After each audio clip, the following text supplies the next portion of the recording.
Okay, this project is a realistic pond, basically, and I'm using several different tutorials as inspirations.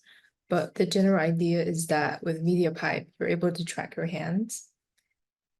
And the Z index of the hands dictates, okay, how is the water moving in the background? And I'm also tracking the speed of hand waves, waving hands, to see how much disturbance you want to create with your own images. So the two parts of this whole project is a realistic liquid water simulation and also using PoseNet and webcam effects to create this kind of disturbance watery reflection look. I'm gonna go through most of it from in this tutorial and see if I can actually successfully recreate this. But basically, I think we can start from here. We already have a MediaPipe installed, and we have the hand tracking, so you can see the hands. Then I'm gonna delete this and start from the beginning. Hopefully, I can do this.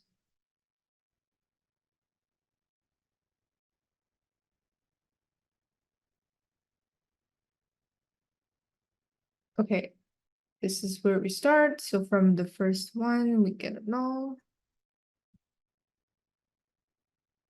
And if we really zoom into the null, we can see all these different data sets that are being collected. So for the sake of just clarity and easiness, I'm just going to use index finger for both. So from null, we add a select. And I'm going to select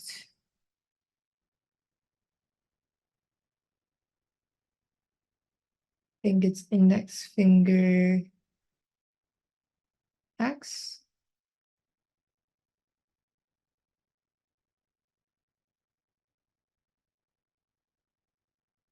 Which is going to be used to calculate speed. I'm going to get another select.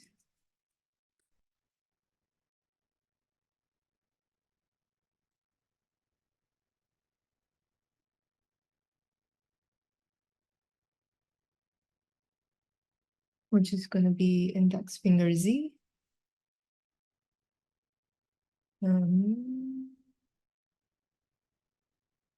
Which right index finger, where's Z?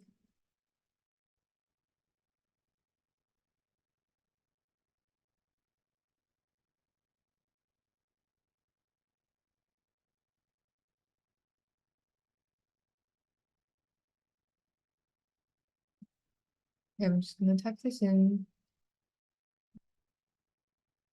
This will be, yeah, we can see the number of data. This will be the depth. So imagine the pound is underground and you dip your finger inside of it. It will be the Z. Okay. After this, we'll add math. Both of them. So that we can clear out the data.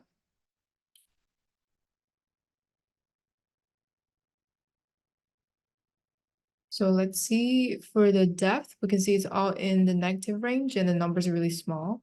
So one way we can do about this is to multiply it by -10. So now it's all positive and it's just easier to calculate. Cool. And for the speed, let's see. I'm just gonna multiply by 10. So it's easier to use the number later. And afterwards, I think with speed, let's use a slope to calculate the acceleration with your hand movement. And we'll use the previous and current sample so you can see how fast you're moving.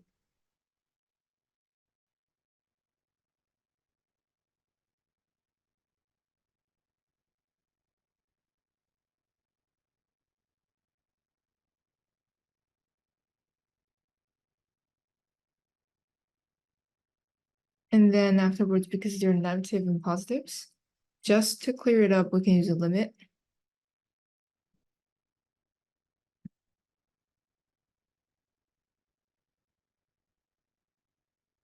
turn it to positive only. So now your speed with your hand waving would be just positive numbers. And that still shows you the acceleration that you have. And afterwards, this is done. Let's use a null. Let's rename it to speed. Cool. And then let's deal with depth. So you can see from here, it's changing the depth a little bit. And what we want to do is to have it less gradual. Instead of like a sine cosine wave of changing, we want it to be clamped so that when you're touching it, it's actually triggering the change instead of gradually making the change happen. So to do that, we can use a first limit. And inside the limit, we'll use clamp. And let's see, instead of 1, let's do 32. I'll explain that later. Cool. So now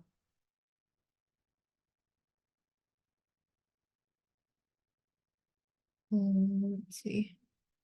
In a quantize, we can use floor, and the values that could be quarter. Cool. You can see it's still going very slowly. Let's see. And the minimum instead of -1, let's put it as 0.001. So it's always positive.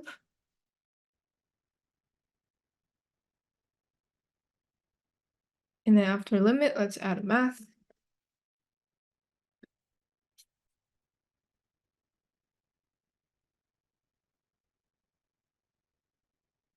Then multiplies it by 32.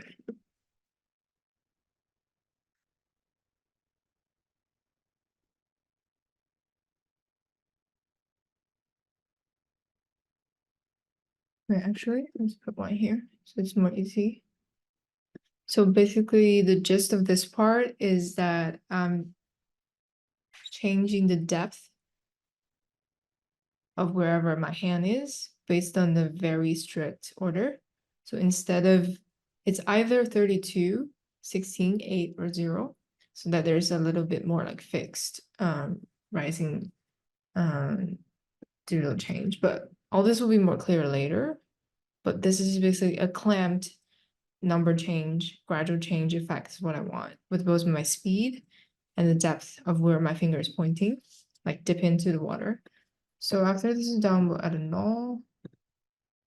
Cool, and then call it depth. So this is kind of the basic setup of this whole program. And another input that we'll have, aside from your hand movements and gestures, is the camera. So we'll do a video device in here as the third input. And this I'm using the camera so that I can have an easy kind of background cutout later. But after all this is done, dive into project 1, which is where the majority of things would be happening. Right now it's just a blurry kind of a lot of actually using instancing a lot of blurry little squares or cubes, but after we do this, it'll be more clear. Anyway, let's go inside.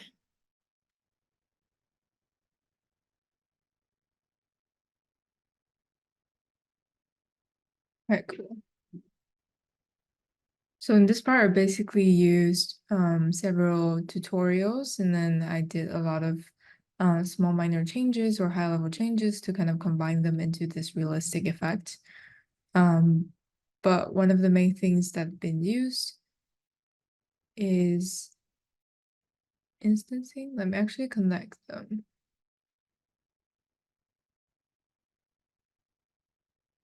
Cool.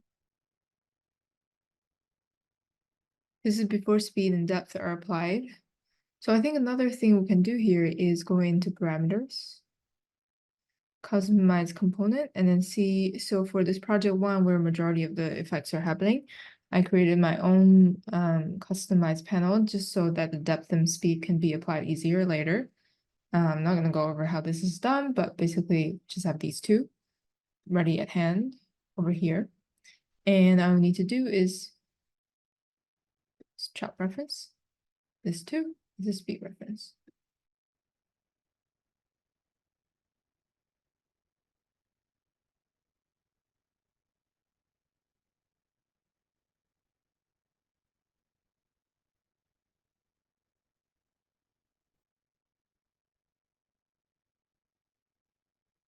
Okay, now this is looking more ready as the previous one.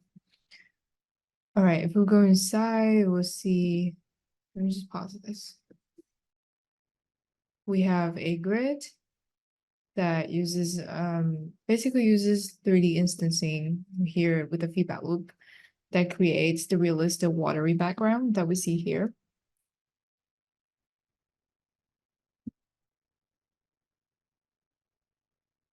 And then after the background is created, the way I'm affecting the background is using blur here.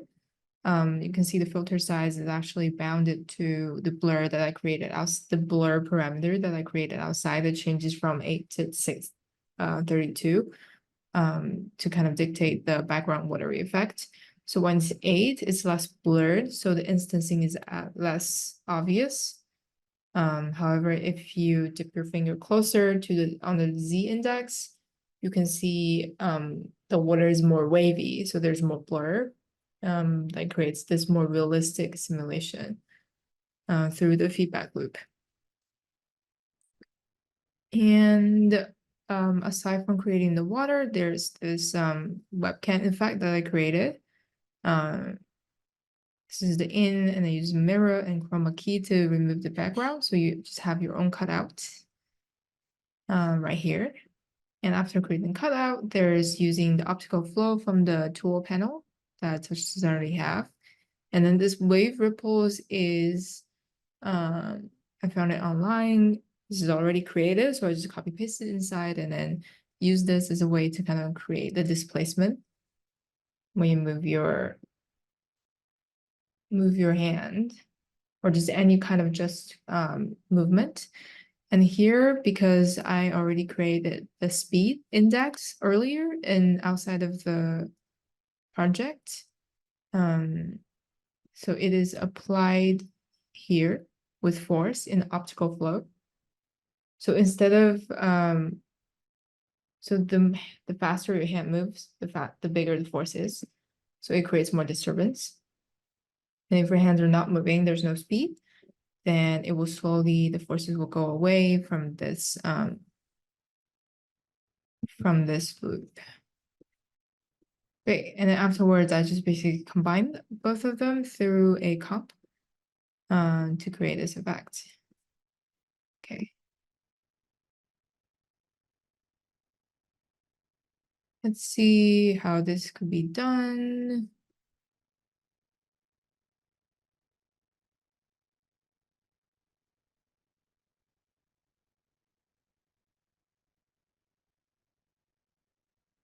Much of the water simulation is based on this tutorial by Owsley Wylyfyrd.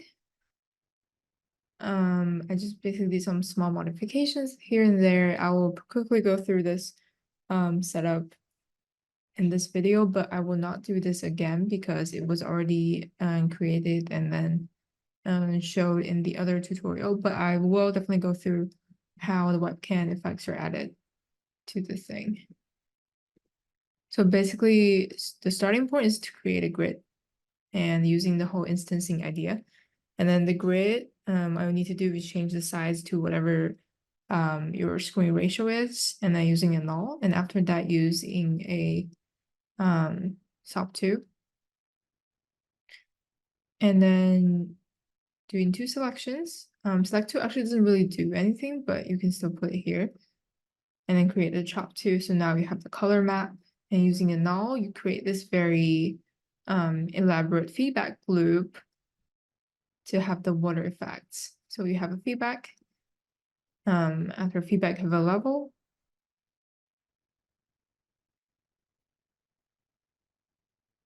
Then you changes the contrast ratio. This is all just like random numbers, and I had to tweak all the numbers based on my own screen size and resolution, and then just the effect on each device is a little bit different. And then through a normal, which is luminance, and then a noise that is moving based on time.seconds. And then I also tweaked the numbers here so that they would look more realistic. But one thing that you can do is definitely to add audio or connect it to audio tracks and do a audio analysis. But it's not being done here at the moment. And afterwards, you can use a comp to combine these two using luminance difference. Yeah. And then add another noise where this is also kind of changed by apps time.seconds. Create a slope. And the slope here is really the magic tool that creates this watery effect.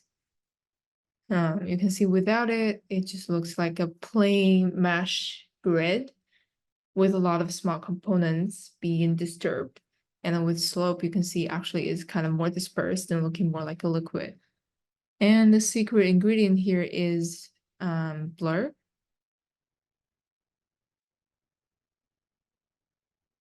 So you see as my finger gets close to it, the filter size is 32.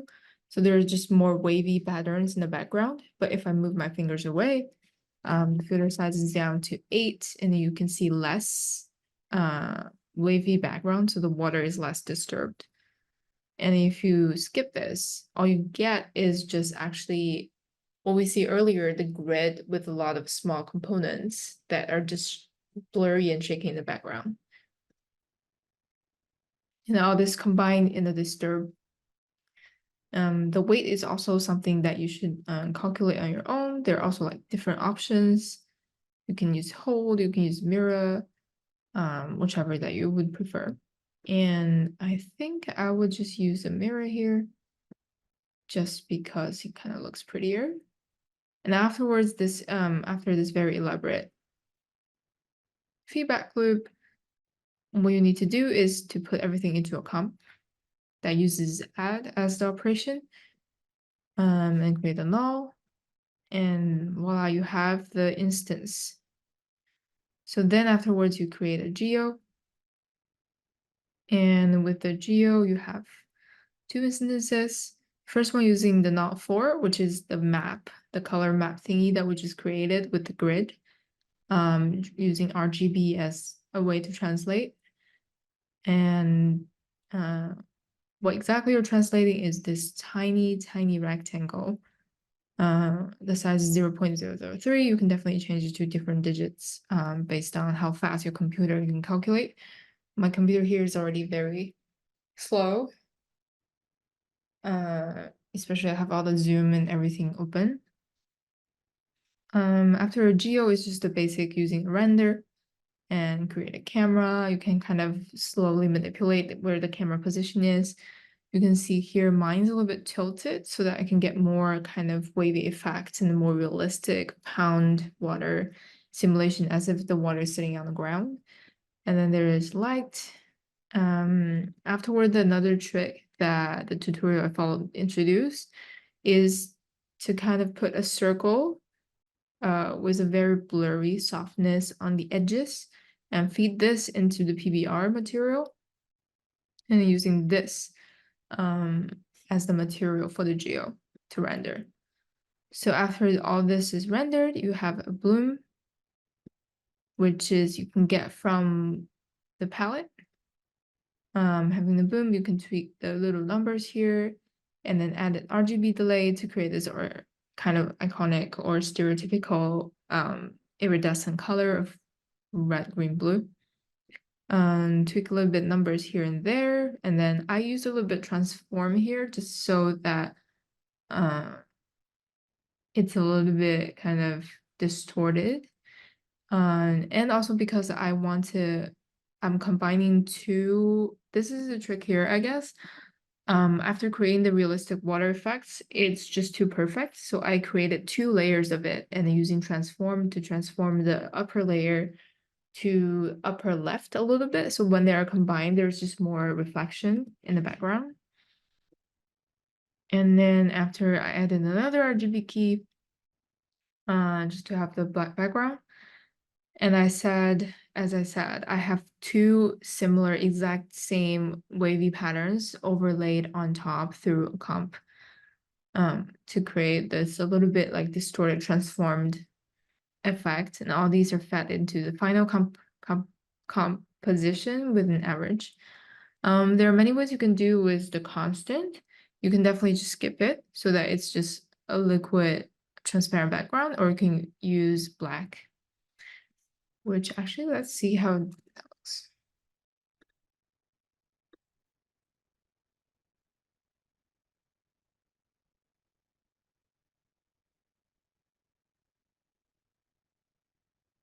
Not bad. It just makes the kind of the pixelation seem very like too much here as my computer's processing it so slowly. But overall, I think it's a good effect.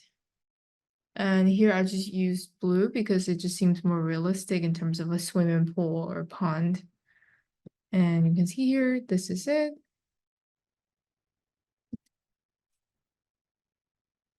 Cool. And then I'm going to briefly talk about how the camera effect is achieved. So first of all, you have it in from the input that we already created outside, which is from the camera. And because it's all like different, so I added a mirror just so it's just more easier to perceive. And as an actual reflection, you see a mirrored image of yourself. And then I pass it on through a chroma key to kind of remove the green screen in the background. I also added a little lens distort here, which you can see like here on the bottom, there's a little bit like distortion.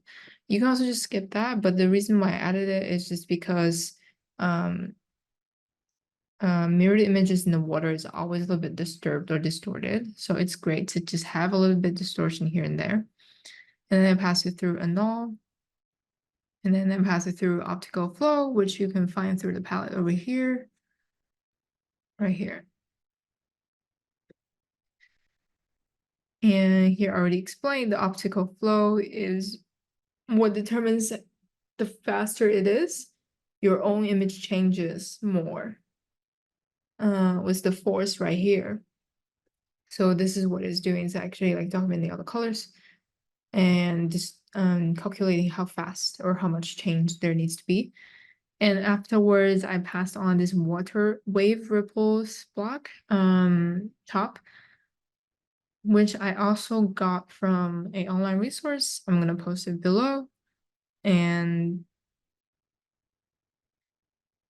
which is a very elaborate feedback loop with GLSL shaders to kind of create this watery wavy effect. And after all these, I pass both of them into displace. And the displace weight is rather small here, and then it's also using a mirror. And after two, I added a level just to lower the opacity a little bit and brightness to create this look into the water effect. And after all this is done, I pass everything into a comp. In and out.